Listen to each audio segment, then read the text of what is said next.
Hey guys, this is John, and welcome to another Climbing the Rating Ladder video. I'm playing B4P23, rated 1644. Let's play a Caro-Kann. Just mentally try to think about what I played recently in this series. I think I played some E5, some Sicilian, some Scandi. So let's go Caro-Kann defense. Pretty popular opening right now. By the way, this is a 10+5 game. Okay, kind of an unusual treatment for white already. Knight C3 and then E5. Kind of reminds me of the Scandinavian in a way where white bypasses d5 by playing e5, or in advanced Caro, I'm just going to play bishop f5. I think this is nice and simple. Let's get the bishop outside the chain and then play e6, maybe work up to c5 later to try to influence the center. So probably a bunch of moves were playable there. But okay, d4, let's go e6. Chess.com says this is the Van der Waals attack. Van der Waals attack. Yeah, so let's play the pawn to c5. Now, even though it's taken me 2 moves to advance c5, because white has the knight on c3, the so-called bad marriage, those of you who watch my channel will know about that, I feel pretty good about this because it's hard for white to support the center. They would have to do some rearranging to do that. Okay, now check. I think knight c6 or knight d7 are both good here. Let's play knight d7. Maybe you're more used to putting the knight on c6 if you play these positions, but there is something to be said for placing the knight here so that the other knight can come around to c6 in many cases. I find that to be a pretty harmonious placement. If you play this knight to c6 by contrast, it's fine, but you may experience a bit of a logjam on the king side, especially when you put a piece on e7. So, all right, bishop g5. Yep, pretty normal stuff. Attacks the queen. I could try to block here. However, I do see some potential issues with this pawn. So I'm thinking queen c7 might be even smoother. Just don't interfere with anything. Could also maybe go here and on take with the queen.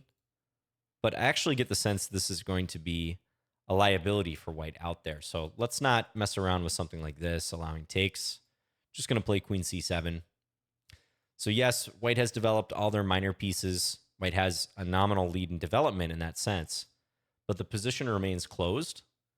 And white's structure is not very good already because I can choose when to play c takes d4 if I want.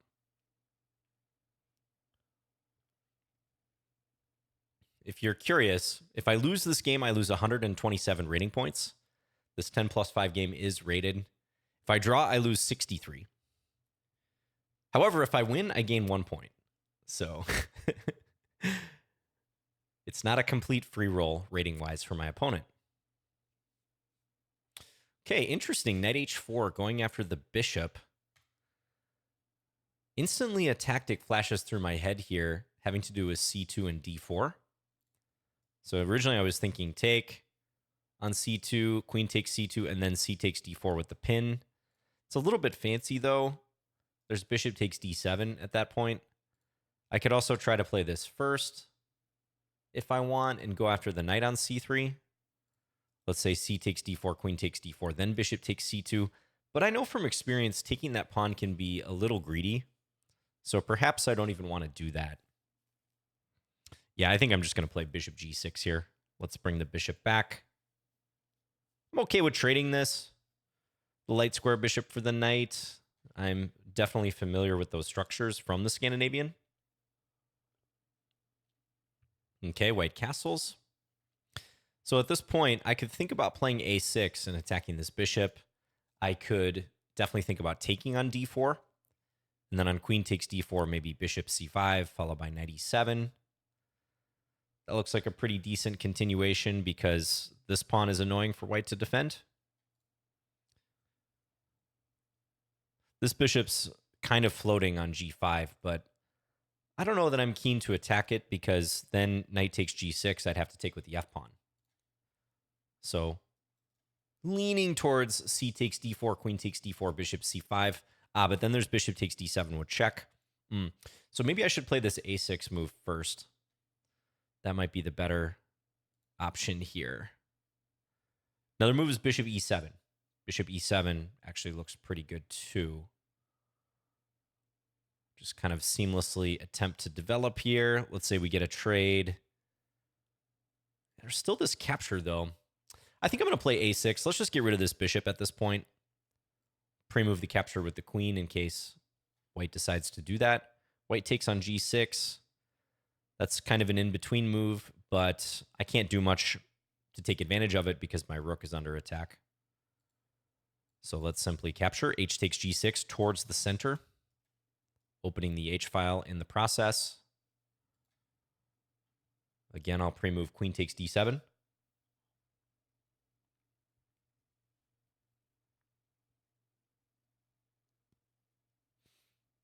So I'll say it again, even though white's ahead in development, I don't feel particularly pressed here because the position remains closed. There have not been any pawn trades. And the one pawn trade that white is able to make would help my development and also weaken their center. So on the whole, that's why I feel comfortable playing this way and allowing white this development lead, because I still think this pressure on the center, my ability to knock out this important d4 pawn, is the most important thing in the position.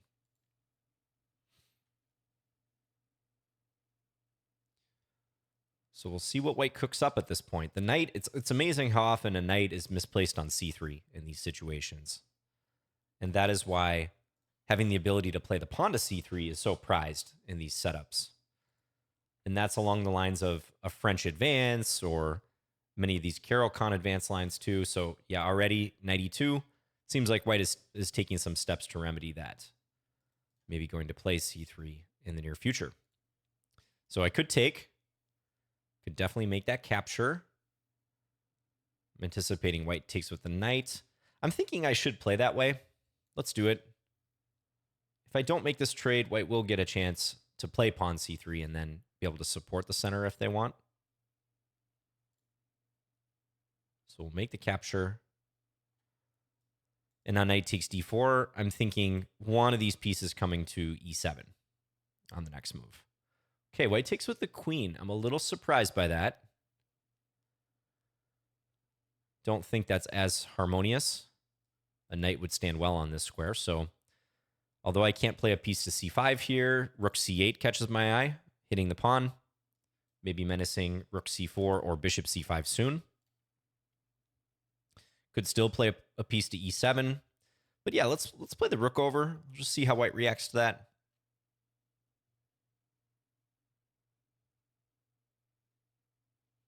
There's no check or anything against my king on this diagonal, so I feel fine there.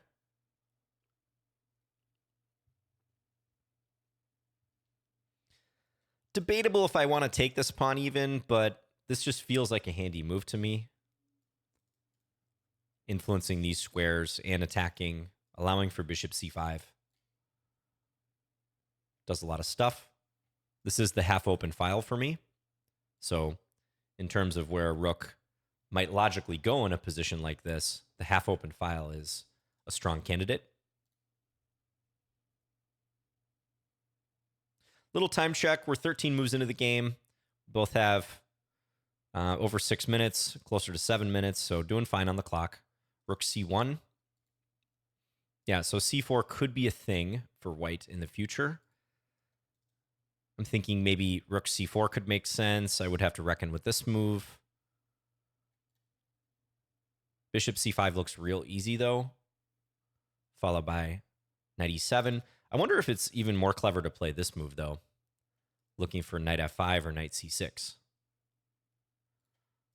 Wouldn't mind a trade on that square, because the only thing I'm thinking is on knight e7, white might go c4, but then this knight f5 move can come with tempo. And that does feel handy to me. Maybe it's not such a big deal, though. Queen f4, and white remains guarding c4.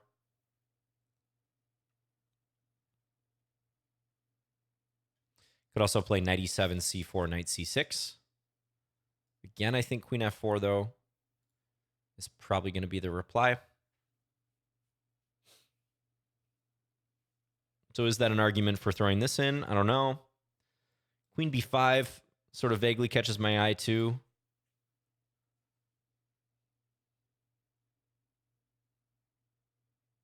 just thinking about the effect of this c4 move. I mean, I could play b5 if I really want to stop that. There is b3. Guess I can play bishop a3 at that point, huh?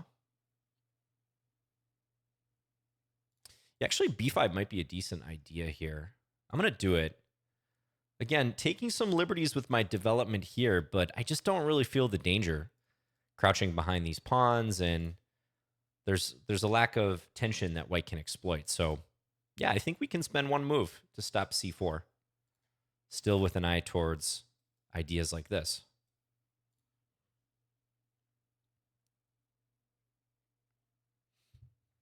Bit of a long think there, though. But I feel good about this move. If white plays, let's say, queen b6, I think rook c6 or queen c6 should be fine. Going for a queen trade. I probably should have mentioned this move, though, because it does attack this pawn on a6.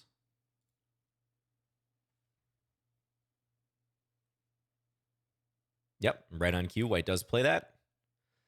So there's this one, too. I could give a check. I could look to trade queens on a different square. I might play this move just because I don't see a downside to it. d8 is covered, so that's important. Yeah, let's play it. Because if check, I can at least repeat the position if I want, but I also have the option of queen c8. If I want to trade queens there. I'm thinking queen c8 might be a little better, because if the queens come off the board, knight d4 doesn't come with tempo. So, yeah, leaning in the direction of this move here.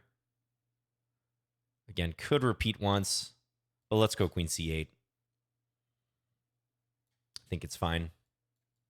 Pre-move the trade. Queen a7 in this position would be a big mistake, because bishop c5 would trap their queen. So, okay, so we get the swap. Now, I still feel pretty good here. However, white can try to correct things and put the knight on d4 again. I wonder if they're going to go for that.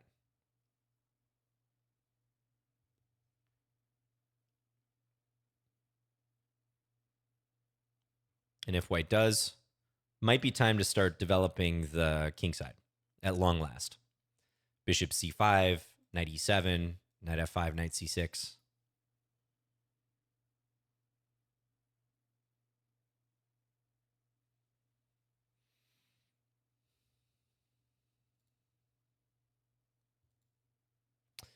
So queenless middle game, a favorite on this channel. How many of you guys like to play queenless middle games? I'm curious. Some of you explicitly ask if I can go into them, so I know you're out there. Okay, bishop e3, a little mysterious. So maybe they want to cover this. All right, I'm going to play knight e7. Now, I think white's still going to stick this knight on d4. That would be my guess.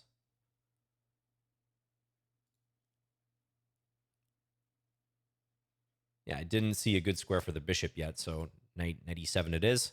Knight comes to d4. Now, probably knight f5 is a decent move here, because that attacks the bishop and the knight.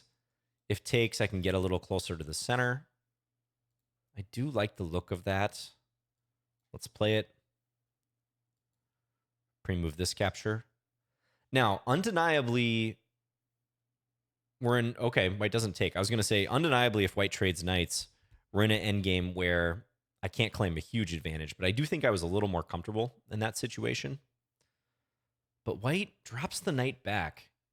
Yeah, now, of course, taking and then playing something like bishop c5 instantly comes to mind, because this is an ugly structure for white.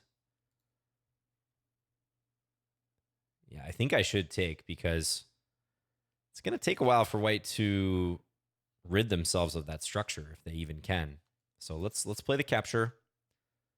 Bishop c5, bishop e7, maybe rook c4, rook e4. Those are all things that come to mind. I do have to watch this threat, so let's play the bishop out. I think it's just smart to start with this move.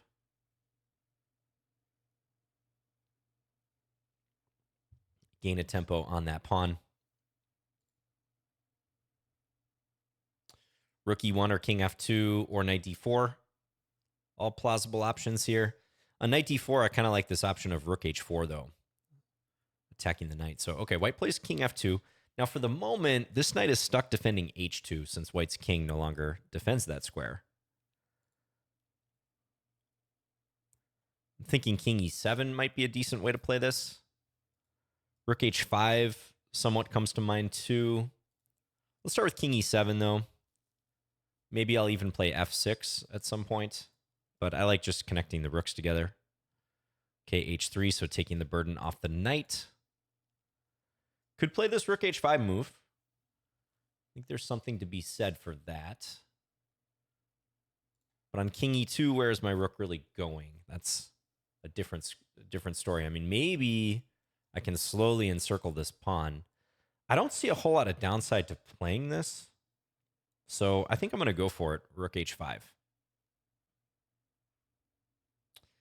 Yeah, because I just like this plan of slowly targeting e5. It may not even work, to be honest, because I'm just imagining if I actually get to take it, white could play g4 at that point. But with time increasingly becoming a factor, even the appearance of a threat with no risk on my side is going to be irritating for white. So yeah, let's play the bishop back. I also see maybe I can play with this idea. I'm heavily looking to target these weak e-pawns, these doubled, isolated e-pawns that white has.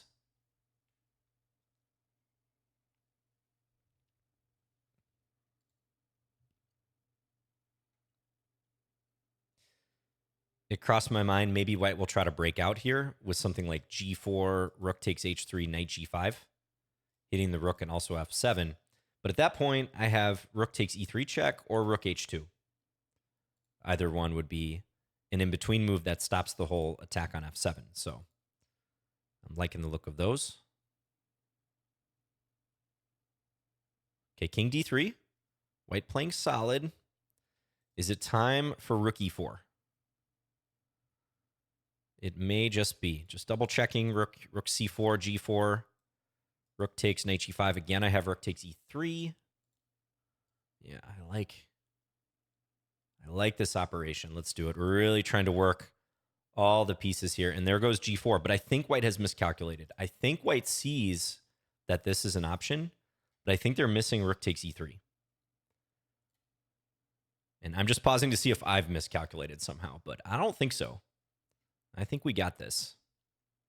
Yeah, there goes knight g5. Now, that's annoying for sure, but this is my ace up my sleeve with the bishop protecting long range. Only one move here, king d2. White should play it immediately.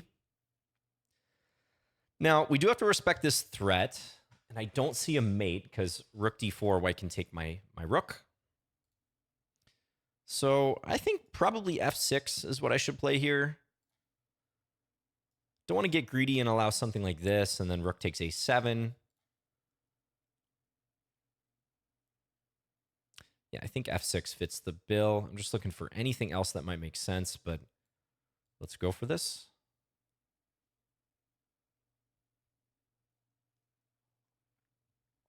Notice how tightly my pawns are clustered with my king up to support way back when I played king e7 on move 22.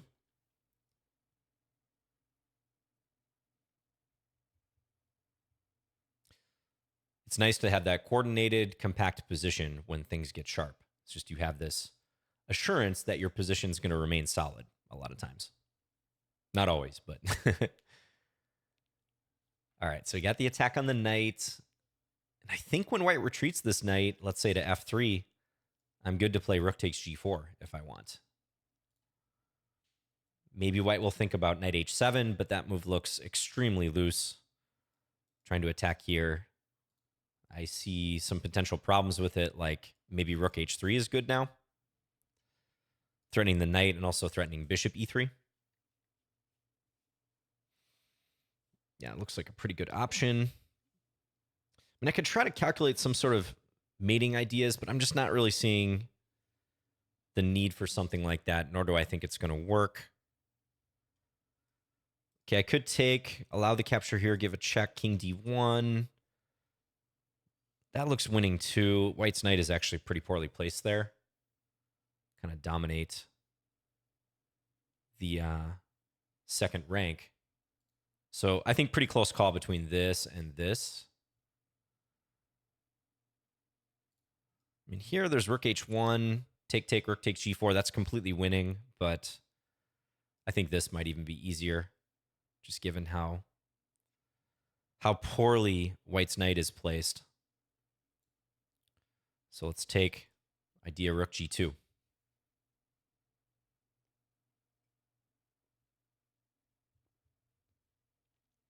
Knight takes f6, rook g2 check, king d1, rook on e3 to e2, threatening a mate in 2. White has knight g8, but then I can play king d6. White's out of good checks to give at that point. This rook on c1 is looking especially bad. Okay, we give the check. Again, rook remains defended throughout all this. Only one real move. White's not going to play rook f2. Yeah, and I think this is looking good. So mate in 2 threat here. White does give the knight g8 check threat. Let's just step to d6. I don't think there's any sense even considering other moves. I'm going to step to the square where white cannot check me with either the rook or the knight on the next move. And now we've got our threat.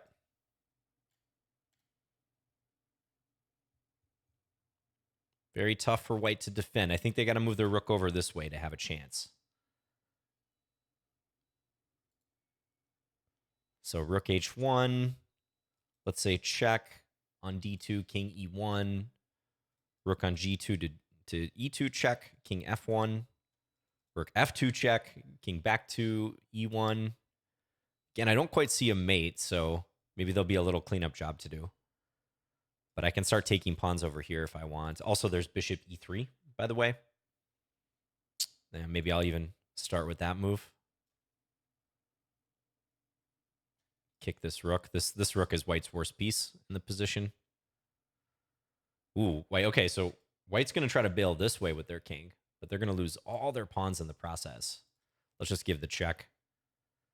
I don't think there's much more to calculate. Okay, I could have thought about bishop e3 there, but I think we're gonna be including the bishop soon anyways in some capacity.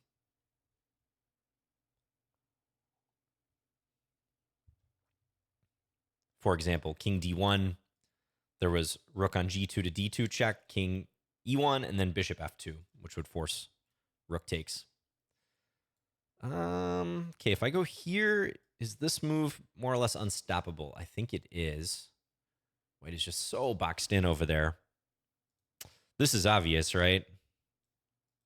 But I still don't quite see the mate there. I'm sure it exists, but let's just... Oh, I played the move that I didn't want to play, but okay, this is probably going to lead to more or less the same thing.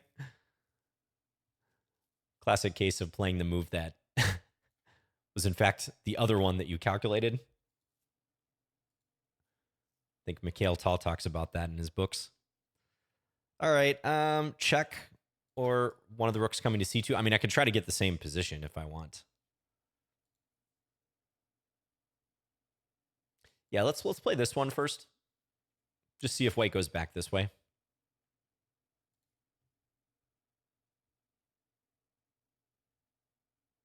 White does. All right, so I have rook d2 check, king e1, bishop f2 if I want to try to force the exchange here. Another move is bishop d4. Kind of a nice little move to attack the rook.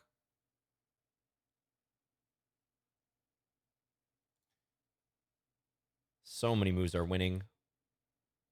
Let's throw in bishop d4. Only have 38 seconds left. I'm trying to convince this rook to come back to c1 so I can get this sandwich mate, but I don't think white's going to play that. I think they're going to go rook b1.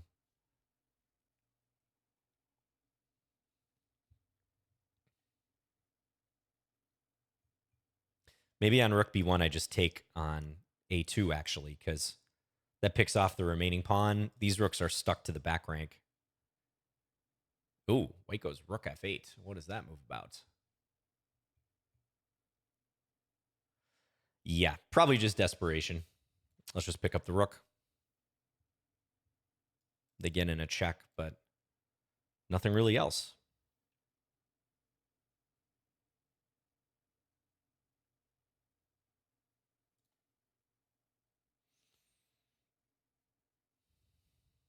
No real stalemate attempts here. Let's take this. Now this is a threat. If I played that on the previous move, I would have lost my rook.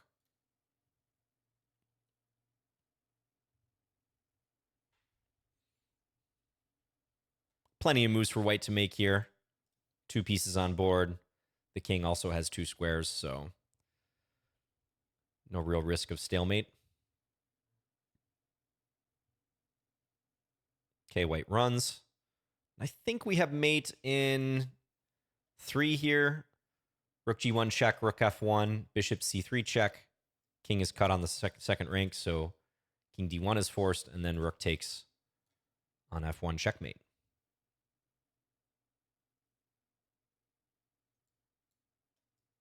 Again, nice to control this second rank.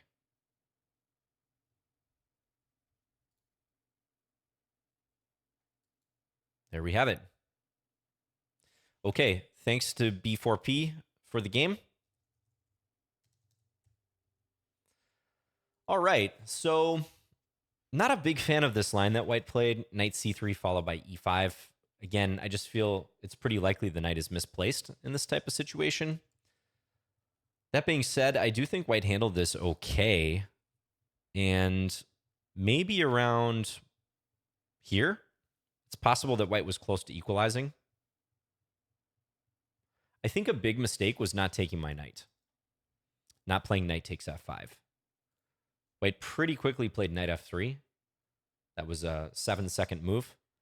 But it feels like allowing knight takes e3 is just kind of gross here. So I think definitely knight takes f5. G takes f5 has to be played. And this ending, I don't know. I somewhat prefer my chances because I have pawns on light squares.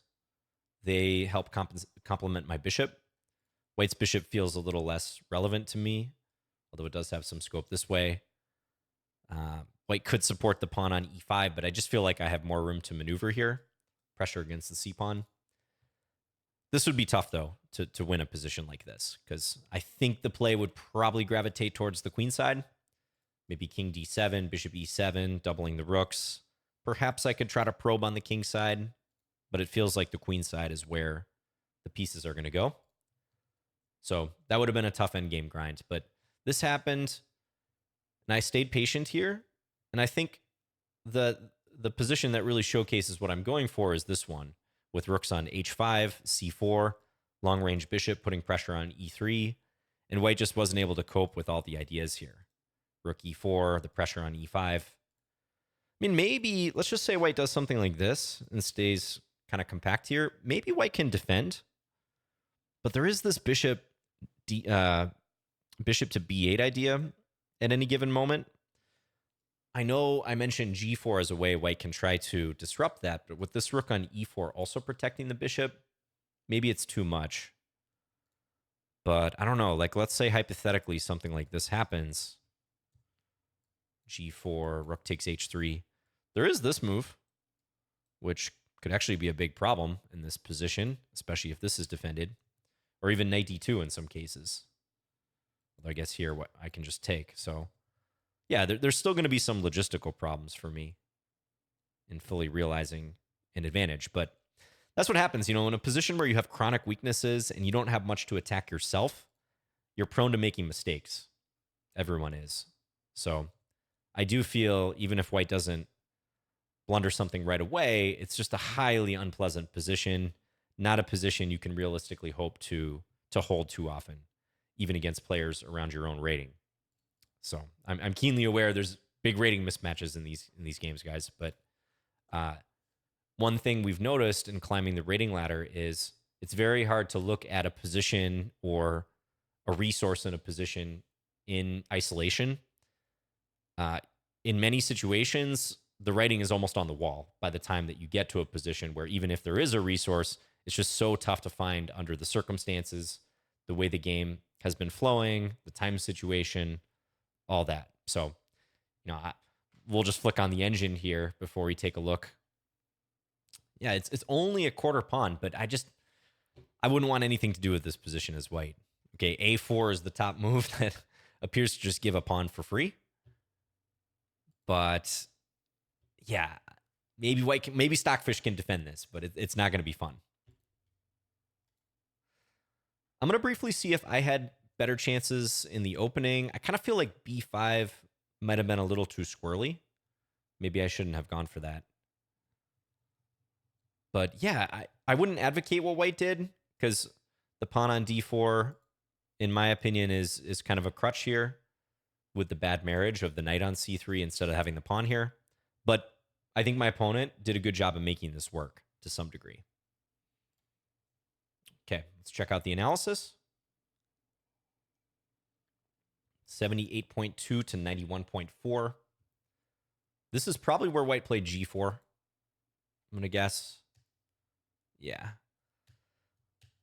You know, I think when white played G4, they saw rook takes H3. They were fully intending this, but they just missed rook takes E3. Probably white was even looking at it on the move prior. I'm going to guess that's why they played king D3. So I mentioned here G4 takes, knight G5 still allows this, but maybe white had missed that and only saw this move. And just kind of thinking backwards, that's why they played king D3. So B4 P23, if you're out there, I'd love to hear your comments on this game. Always nice when opponents pop in the chat or in the comment section. Okay. I feel like I've basically stated what I think about this. And in the service of saving my voice a little bit, I'm going to make this analysis pretty brief. Yeah, interesting D4. Probably a move I should consider here. Same thing in the Scandinavian, actually. So in this position, D5, E5, or sorry, D5, knight C3. I had a game like this in the Climbing the Rating Ladder series recently, where I took on E4 and then played Queen D5. The computer does like D4, gaining a tempo on the knight. So I could see, even in the situation we got in the game, why the computer likes this move too. And actually, funnily enough, here, this would be a double attack. So maybe even more of a compelling reason to play it. But I kind of think like the D4 pawn is a little over its skis. I don't know, like these positions seem a little disjointed to me for both sides. Like somehow the pawns have, for both white and black, moved up the board in a way that's not so natural. So I just got the bishop outside the chain. Pretty standard decision. Yep, went for C5. Could also wait on this move, like knight D7 or knight E7 first. Definitely possible. Yeah, check. Played my knight here. Again, knight C6 could be played. I do wonder if we're still in the opening book. Shrink this for just a moment. There's only 2 games from here, and they featured this split.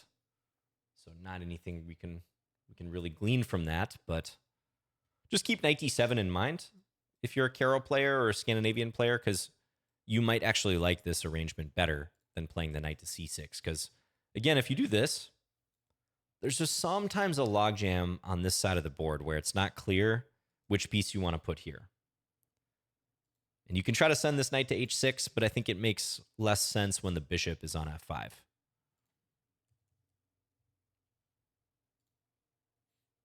Okay, so knight D7. White played bishop G5. I went queen C7. The computer says this is fine too. I was thinking something like take. It wants me to do this. Okay, so the computer's not concerned. It thinks I can probably win the pawn back at some stage, but I didn't really want to entertain that. Queen C7. Doesn't like knight H4. Suggesting H6 here. Not a move I considered. I think bishop G6 is okay, though.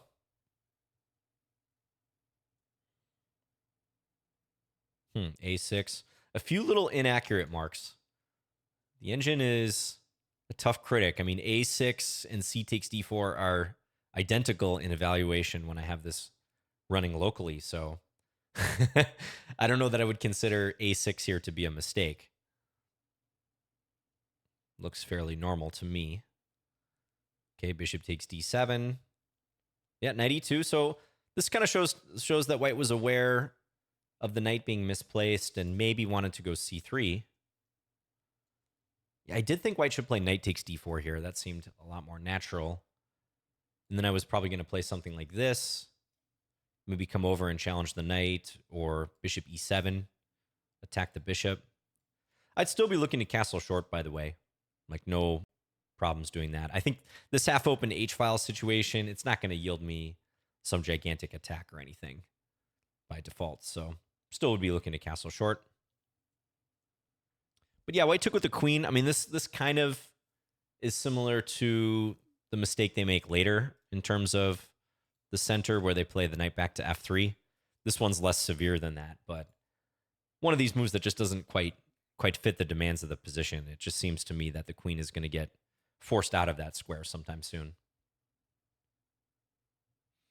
Okay, so rook c8 looks fine, as does putting a piece here. What about b5? Yeah, it doesn't like b5. That gets the question mark. I'm willing to accept that because in hindsight, with queen b6 kind of forcing the queen trade, feels like this might have been unnecessary. Let's just say I go here. What was I worried about? I was kind of worried about white going c4. But maybe that doesn't even work. Yeah, because I can probably do some operation like this, where I'm getting the queen. Is this at all playable? Probably not. Take. Yeah, probably just unplayable for white. But I was trying to prevent the c4 move, but I'm definitely willing to accept that was unnecessary. But okay, b5, and you can see the eval is almost equal here. This is not that bad for white. Yeah, I think I would have considered a move like c3 because c3 helps stabilize the center, and if a knight comes to d4, it's just nice that the square will be protected. Also takes the burden off the rook to constantly defend the c-pawn. So, okay, queen b6. Wow, f6. Yeah, again, didn't really consider that move. I'm kind of conditioned not to play that thanks to Ben Feingold's videos. No, but just not a move that you really look at in these types of situations with your king in the middle. It's interesting, though. The engine likes this mobile pawn center. All right, rook c6. Thought about repeating once, but I just went for the queen trade. Okay. Yep, knight e7. Could also consider knight h6 if I want to try to get into one of these squares. Maybe that's even a bit of a refinement, because let's say we get the same position as in the game, except the knight is here versus here. I could play knight g4 because I wouldn't have that option from e7. So maybe that is a little more promising than knight e7. But okay, knight d4, knight f5, and let's see what the engine thinks about this next move. Wow, it's actually not that big of a mistake. So it does tag it as an inaccuracy, but not by all that much. I mean, less than 2/10 of a pawn. Always hard to know how much to read into this analysis. It's just the local analysis running. But I would never play knight f3 because I just think this position is pretty prospectless for white.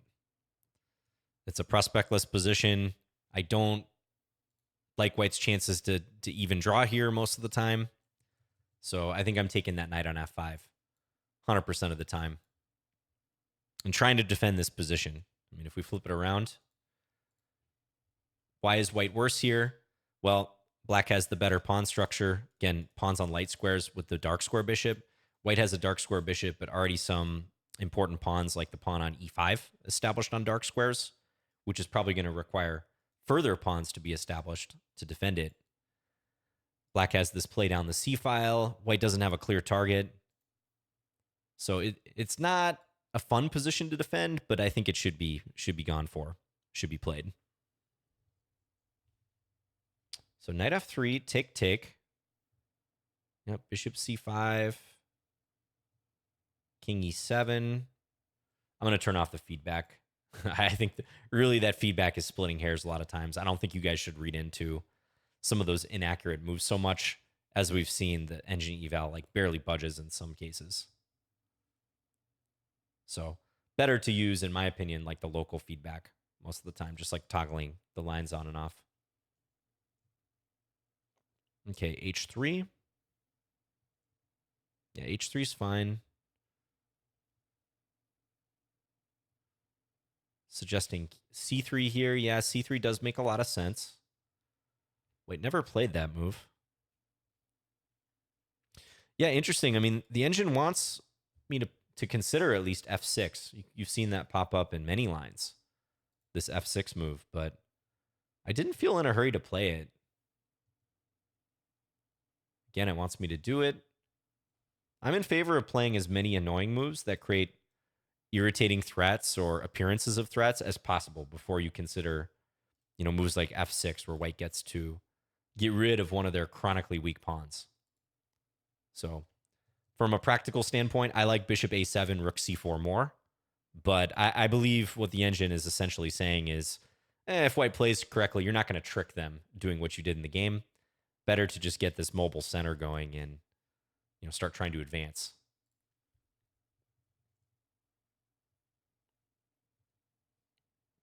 Okay. Yeah, and here's a key moment. White blunders g4. That's probably close to the losing move, if not the losing move. Yeah, c3. Again, I think establishing one more pawn on a dark square, taking some future scope away from these pieces, just makes a lot of sense. Showing lines like this where white can try to defend here. Bishop b8. Yeah, g4. I think I showed this exact line right after the game. Take, allowing knight g5. Something like this where white tries to time g4 better. Would be tough. I mean, c3, I would have to consider other ways to make progress if white defends against the tactical threats. So again, this f6 move, maybe rearranging the rooks, trying to play on the queen side with like a b4 break at some point. Now, I can't even really play rook f5 because g4 truly does trap the rook in this case.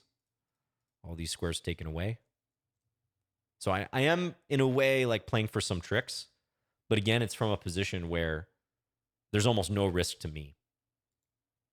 And players lash out in these situations. And I think that's why white went g4. Probably just missed rook takes e3. Yeah, and from here, it felt like a cleanup job. I know I messed up my move order on one move. Yeah, here I was considering this as well, threatening this and also this. Bishop e3 check with the skewer. I'm sure that's also winning. This felt really good, though. Again, the mate and 2 threat here. The pig's on the 7th. Stay away from the knight and also the rook checks. Yeah, if white goes here, this is still checkmate. I'm kind of annoyed I didn't play bishop e3, though. That was mate in 2 unstoppable. That can happen, though. Have you guys ever had that occur in a game? I'm sure if you've been playing chess for a while, that has occurred where you're thinking of 2 different lines, and maybe one line came up first, and then you start looking at another one. You kind of just like get your wires crossed. And I just played the second move that I thought about. Or sorry, the first move that I thought about. I'm even getting confused now. This is so obvious. But then I said, hey, bishop e3 actually looks pretty good. It's a slower looking move because it's not a check. But this is practically unstoppable. Even if white goes here, we don't even take the rook. We made them here. So I played the second move first. And oh, this is still made in 4. Okay. Bishop e3 here.